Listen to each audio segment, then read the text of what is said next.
आज आपण एका ग्रामीण भागामधून NMS शिष्यवृत्ती झालेल्या विद्यार्थ्यांची मुलाखत घेणार आहोत.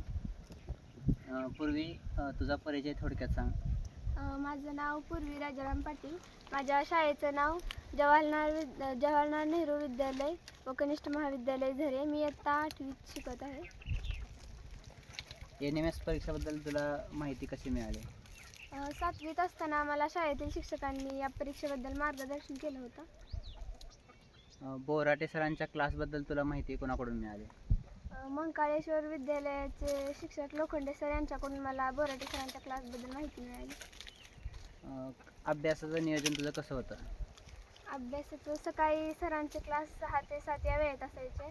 मग 5:30 वाजता उठून आवरून आम्ही क्लास जॉईन करायचो आणि सरांनी शिकवलेल्या टॉपिकवर नंतर आम्ही म्हणजे दिवसभर वेळ भेटेल तसं रिव्हिजन करायचो आणि सरांनी रोज एक टेस्ट पाठवलेली असायची ते आम्ही सोडवायचो.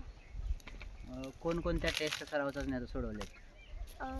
सरांनी स्वतः तयार केलेल्या समाजशास्त्र विषयाच्या 20 टेस्ट, भूगोलच्या 10, विज्ञानच्या 19 आणि गणिताच्या 18 टेस्ट सरांनी पाठवल्या होत्या. तसेच बाकीच्या प्रश्नपत्रिका मी वेगवेगळ्या प्रकाशनाच्या सोडवलेल्या.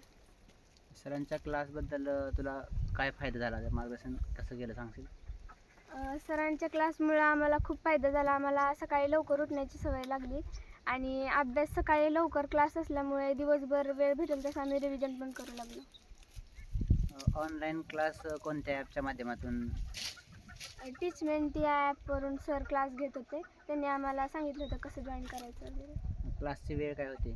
सकाळी 6 ते 7 या वेळेत तास असायचा. अजून तुला कोणाकोणाचे मार्गदर्शन भेटले?